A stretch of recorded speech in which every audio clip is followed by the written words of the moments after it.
Guys, അപ്പോൾ ഒരു chicken കറി വെക്കണേൻ്റെ അപാരതയാണ് നിങ്ങൾ കാണുന്നത്. അപ്പോൾ അതെ, ഇന്ന് എന്നെ ഹെൽപ്പ് ചെയ്യാൻ ചേട്ടനും കൂടി കയറിയിട്ടുണ്ട്. അപ്പോൾ ചിക്കനൊക്കെ കട്ട് ചെയ്ത് തന്നെയാണ്. അപ്പോൾ ഞാൻ അതിൻ്റെ ഇടയ്ക്ക് സവാള അരിഞ്ഞു തുടങ്ങിയിട്ടാ.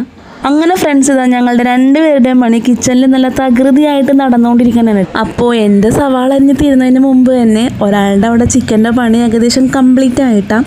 ചിക്കൻ ഇതാ കട്ട് ചെയ്ത് കഴുകിയൊക്കെ എടുത്ത് തുടങ്ങി. ഇനി നമുക്കിത് റെഡിയാക്കണം. അപ്പം മെയിൻ പരിപാടി എന്ന് പറഞ്ഞത് ഈ സവാള അരിയലും ചിക്കനൊക്കെ ഒന്ന് കട്ട് ചെയ്തെടുക്കലുമാണ്. എനിക്കാണെങ്കിൽ നല്ല തൊണ്ടവേനയും പനിയൊക്കെ ആയിരുന്നു കേട്ടോ. അപ്പോൾ നമുക്ക് മെയിൻ പരിപാടികൾ കഴിഞ്ഞ സ്ഥിതിക്ക് ചിക്കൻ കറി വെക്കാനായിട്ട് സ്റ്റാർട്ട് ചെയ്യാമല്ലേ. അപ്പോൾ ഇതാ നമ്മുടെ ചിക്കനൊക്കെ കഴുകി റെഡിയാക്കിയിട്ടുണ്ട്. പിന്നെ അതുപോലെ തന്നെ നമ്മുടെ സവാളയും അരിഞ്ഞ് കഴിഞ്ഞിട്ടുണ്ട്. പിന്നെ അതിലേക്ക് ഞങ്ങളെ വെളുത്തുള്ളി ഇഞ്ചിയൊക്കെ ഞാനിതാ എടുത്ത് വെച്ചിട്ടുണ്ട് കേട്ടോ. ബാക്കിയുള്ള മസാലപ്പൊടികളൊക്കെ എല്ലാം എടുത്ത് അടുപ്പിച്ച് വെച്ചിട്ടുണ്ട്. അപ്പോൾ നമുക്ക് ഈ ചടവടയിൽ നിന്ന് നമ്മുടെ ചിക്കൻ കറി റെഡിയാക്കാം. അപ്പം ഞാൻ ആദ്യം തന്നെ നമ്മുടെ വെളുത്തുള്ളിനെയും ഇഞ്ചിനെയും മിക്സിയിലിട്ട് അടിച്ച് നല്ല അടിപൊളി പേസ്റ്റ് പരുവത്തിലാക്കി എടുത്തിട്ടുണ്ട് കേട്ടോ. അപ്പോൾ പിന്നെ സിമ്പിളായിട്ടുള്ളൊരു ചിക്കൻ കറിയാണ് കേട്ടോ വെക്കണത്. നിങ്ങൾ പല ടൈപ്പൊക്കെ വെക്കുന്നുണ്ടാവും. ഞാൻ വളരെ സിമ്പിളായിട്ടാണ് വെക്കണത്. അപ്പോൾ അതിന് വേണ്ടി 2-3 കുരുമുളകും കൂടി ഇടിച്ചെടുത്ത് വെക്കണ്ട കേട്ടോ. എല്ലാം അങ്ങനെ അടുപ്പിച്ച് വെക്കുമ്പോൾ നമുക്ക് പെട്ടെന്ന് തന്നെ എല്ലാം റെഡിയാക്കി എടുക്കാൻ പറ്റും. അതിൻ്റെ ഒക്കെ നമ്മുടെ മീനൂസ് വന്നിട്ട് പോയിട്ടുണ്ട്. അപ്പോൾ നമ്മുടെ പണികൾ സ്റ്റാർട്ട് ചെയ്തേട്ടാ. ഇങ്ങനെ തന്നെയാണ് ഇവിടെ മിക്കപ്പോഴും വെക്കുന്നത്, വളരെ സിമ്പിളായിട്ട്.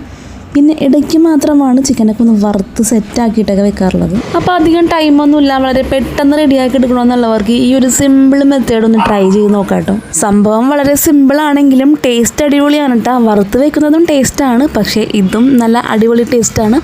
നമ്മുടെ മസാലകളൊക്കെ എല്ലാം നല്ല പാകത്തിന് മിക്സായി വരുമ്പം ഒരു കറക്റ്റ് അളവിലെല്ലാം ഇട്ട് ചെയ്യുമ്പോൾ നല്ല ടേസ്റ്റി ആയിരിക്കും കേട്ടോ. അപ്പോൾ അങ്ങനെ ആദ്യം റെഡിയായ സവാള വഴറ്റിയെല്ലാം എന്താ എടുക്കുന്നുണ്ട്. പിന്നെ നമ്മുടെ മസാലപ്പൊടിയൊക്കെ ഇട്ട് കൊടുത്ത് എല്ലാം ഇട്ട് നല്ലോണം ഒന്ന് വഴറ്റി എടുക്കാറുണ്ട്. അപ്പോൾ ഇതാ പറഞ്ഞിട്ട് കാര്യമില്ല, ചൂടുകാലാണല്ലോ. കുറച്ച് നേരം അടുക്കളയിൽ ഇരുന്നപ്പോഴത്തേക്കും നല്ല അടിപൊളിയായിട്ട് വേർത്ത് കുളിച്ചിട്ടാം. ചൂടിൻ്റെ സംഭവം ഒരു രക്ഷയില്ല കേട്ടോ.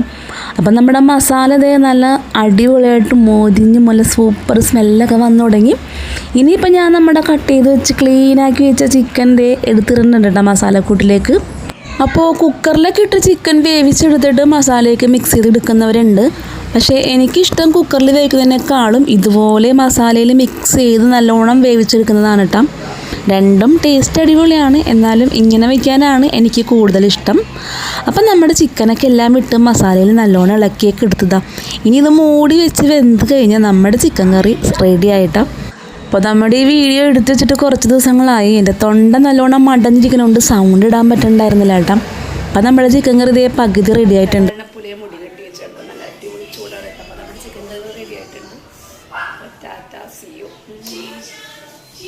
അപ്പോൾ നിങ്ങളിപ്പോൾ ആ വീഡിയോയിലേക്ക് കിട്ടതാണ് ഈ ഒരു വീഡിയോ എടുക്കുന്ന ടൈമിലുള്ള എൻ്റെ അവസ്ഥ കേട്ടോ. തൊണ്ടയെ കളഞ്ഞ് നല്ല പരുവായിരുന്നു. അപ്പോൾ എല്ലാവർക്കും ടാറ്റ, സി യു.